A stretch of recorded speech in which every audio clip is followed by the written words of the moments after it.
अल्लाह की तरफ से ये ऐलान आके फरिश्ता कर रहा है।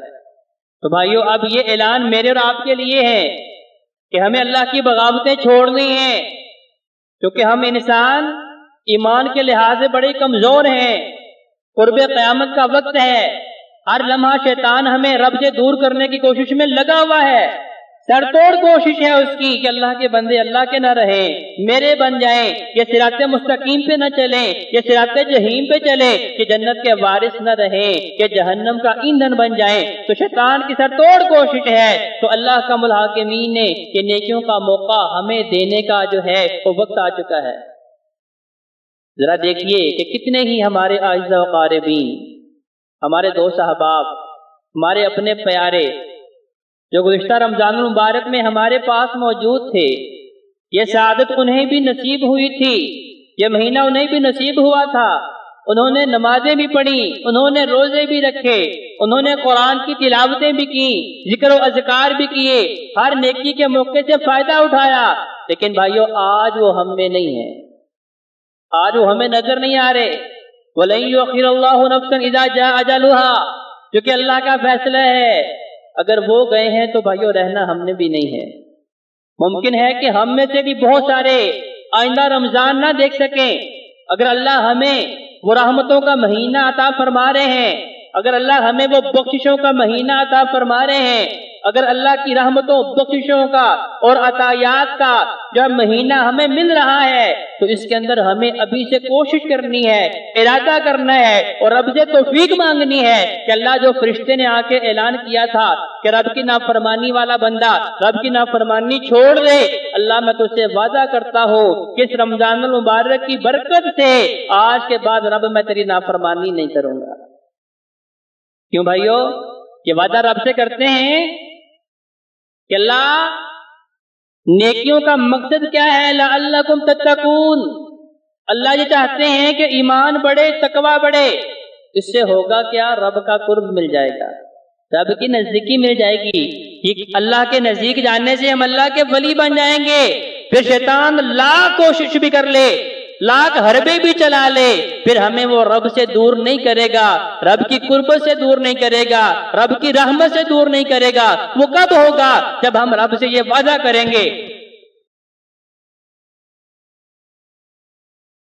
कि अल्लाह ये नेकियों का मौसम बहार जो आ रहा है, तेरी तौफीक से जो हमने नेकियां करनी है, अल्लाह हमें हमेशा ये नेकियां करने की तौफीक दे दे।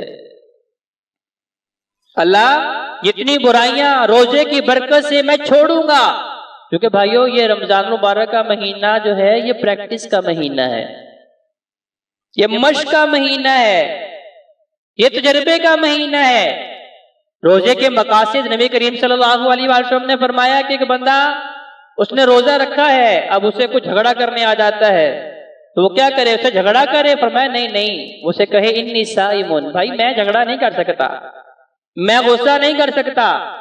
रोजा खुद पे कंट्रोल करना सिखाता है कि मैंने गुस्से को कंट्रोल करना है, क्योंकि गुस्सा एक हराम चीज है। नबी करीम सल्लल्लाहु अलैहि वसल्लम के पास एक सहाबी आए, कहा या रसूलल्लाह मुझे नसीहत फरमाइए। आका अलैहिस्सलाम उनके मिजाज को अच्छी तरह जानते थे। आप फरमाया ला तग़ज़ब, अबू दरदा गुस्सा न किया कर। उन्होंने कहा या रसूलल्लाह कोई और नसीहत फरमा दीजिए। आका अलैहिस्सलाम ने फिर फरमाया अबू दरदा ला तग़ज़ब, गुस्सा न कर, गुस्सा नहीं करना, गुस्से को कंट्रोल करना है। उन्होंने तीसरी मर्तबा कहा या रसूलल्लाह मुझे कोई और भी नसीहत फरमाइए। आका अलैहिस्सलाम ने तीसरी मर्तबा भी यही फरमाया अबू दरदा गुस्सा न किया कर। अब भाइयों देखें, इसके अंदर भी बेशुमार हिकमतें हैं। जब इंसान गुस्से में होता है तो बहुत बड़े बड़े जुमले बोल जाता है, ऐसे ऐसे जुमले बोल जाता है जो सारी जिंदगी उसके लिए परेशानी का सबब बन जाते हैं। गुस्से के अंदर इंसान दूसरों का भी नुकसान करता है, अपना भी नुकसान करता है, हत्ता कि इसकी गुस्से की वजह से इंसान बड़े रिश्तों से महरूम हो जाता है। उस गुस्से की हालत में चंद कलिमात ऐसे बोले कि इंसान सारी जिंदगी उसका सामना करने से फिर डरता है कि नहीं नहीं मैं अब उसके सामने नहीं जाना। नबी करीम सल्लल्लाहु अलैहि वसल्लम ने फरमाया कि रोजा खुद पे कंट्रोल करना सिखाता है, तो हमने गुस्सा कंट्रोल करना है। अगर कोई आपसे झगड़ा कर रहा है तो आपने क्या करना है, इन्नी साइमुन, तो गोया के फिर मकसद रोजा जो है तकवा, वो किनको मिलना है? जिन्होंने खुद पे कंट्रोल करना है। इसी तरह अकल इस्लाम ने फरमाया कोई बंदा आपको गाली दे रहा है तो आप आगे से गाली नहीं देंगे, क्योंकि ये वैसी ही बुराइयां हैं जो हर वक्त नबी करीम सल्लल्लाहु अलैहि वसल्लम ने नापसंद जाना है। अकल इस्लाम ने सारी जिंदगी कभी किसी को गाली नहीं दी। अकल इस्लाम ने सारी जिंदगी कभी कोई बेहुदा बात नहीं की। अकल इस्लाम ने सारी जिंदगी कभी अपनी जात के लिए किसी से इंतकाम नहीं लिया। तो नबी करीम अलैहिस्सलाम के मुतालिक हमें फिर ये हुक्म है लक़द काना लकुम फी रसूलिल्लाहि उस्वतुन हसना।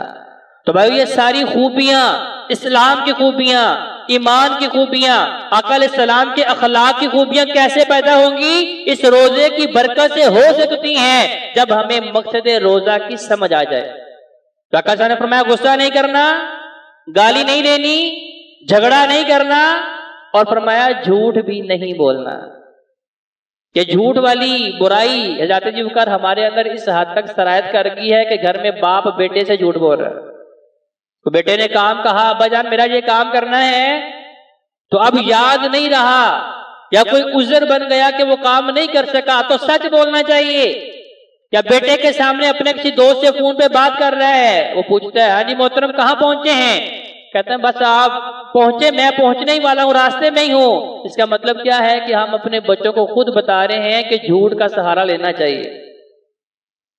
नबी करीम सल्लल्लाहु अलैहि वसल्लम ने जब मुश्रिकीन मक्का के सामने अपनी जात को पेश किया तो सबसे पहले यही खूबी का तज़किरा किया कि मैंने तुम्हारे अंदर 40 साल गुजारे हैं, मैंने कभी झूठ नहीं बोला।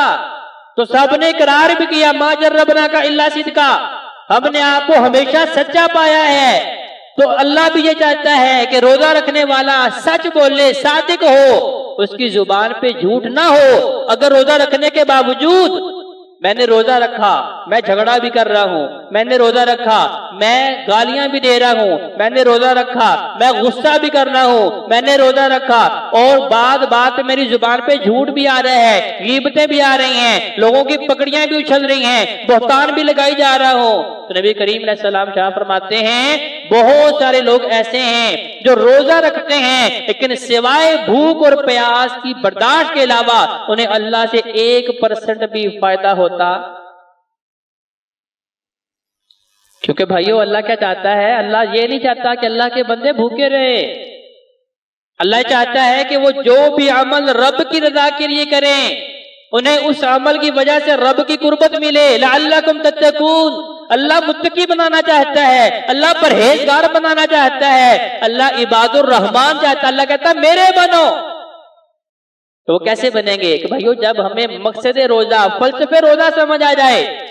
नबी करीम अलैहिस्सलाम शाह फरमाते हैं कि बहुत सारे ऐसे हैं कि वो रोजा सिर्फ उनके पेट ने, उनके मेदे ने बर्दाश्त किया है, इसके अलावा उसकी आंखें बुराई देखने से बाज आ रही नहीं, उसके कान बुराई सुनने से बाज आ रहे नहीं, उसकी जुबान बुराई बोलने से बाज आ रही नहीं, सारे काम करी जा रहा है। तो इसका मतलब क्या है कि वो भूख और प्यास की मुशक्कत सिर्फ मैदा बर्दाश्त कर रहा है। इस अमल की वजह से उसका रब उसके ऊपर राजी।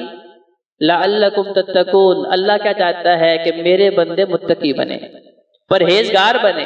तो भाइयों मेरे अंदर जितनी भी बुराइयां हैं मुझे पता है, अगर मैं नमाजों में कुताहियां करता हूं तो मैं रमजान के शुरू होने से पहले ही रब के सामने रोऊं, गिड़गड़ाऊं, क्योंकि अल्लाह ये चाहता है कि मेरा बंदा मेरे पास आए, रोए, गिड़गड़ाए।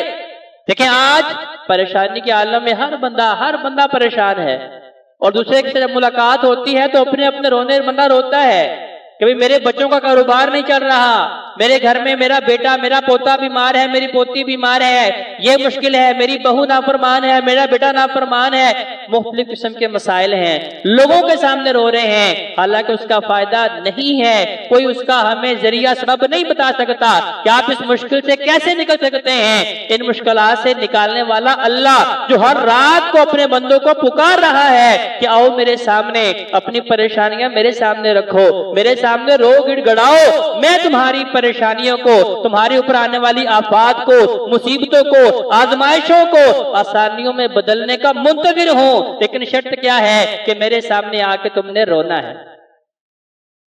दुनिया वालों के सामने रोए तो इज्जत नहीं रहती, अल्लाह के सामने रोए तो अल्लाह इज्जतें बढ़ा देता है। दुनिया वालों के सामने रोए तो परेशानियां खत्म नहीं होती और बढ़ जाती हैं। लेकिन मेरा अल्लाह कहता है मेरे सामने रो तो मैं तुम्हारी परेशानियों को आसानियों में बदलने की ताकत रखता हूं। तन्हाइयों में बैठ के, खलवतों में बैठ के, उस घड़ी में जब लोग ख्वाब गफलत के मजे लूट रहे होते हैं, अल्लाह आसमान दुनिया पे आते हैं। जब फजर से 1-2 घंटे पहले का वक्त होता है तो वो लोग जो माशी परेशान हैं, जो मकरूज हैं, जो औलाद के मामले में परेशान हैं कि अल्लाह ने औलाद दी नहीं या नाफरमान हो चुकी है, तो भाइयों उस लम्हे उठे, किसी को पता नहीं होगा, सिर्फ खालिक और मखलूक के दरमियान में वो ताल्लुक कायम करें, अपनी परेशानियां रब के सामने रखें, ना भी बयान करें। मेरा अल्लाह तो जानता है, अलीमुम बिजाति सुदूर है, वो दिलों में वसवसे जो पैदा होते हैं वो तो उन्हें भी जानता है। तो अल्लाह के सामने खड़े होके बस रोए, अश्क बार हो कि अल्लाह बड़ी परेशानियां हैं, लेकिन अल्लाह वो परेशानियां तुझसे बड़ी नहीं है। अल्लाह ये तकलीफ बड़ी है लेकिन अल्लाह तुझसे बड़ी नहीं है। अल्लाह ये मेरी मुश्किल मेरे लिए मुश्किल है और बड़ी है, लेकिन अल्लाह तुझसे बड़ी नहीं है, क्योंकि अल्लाह अकबर, अल्लाह तो सबसे बड़ा है।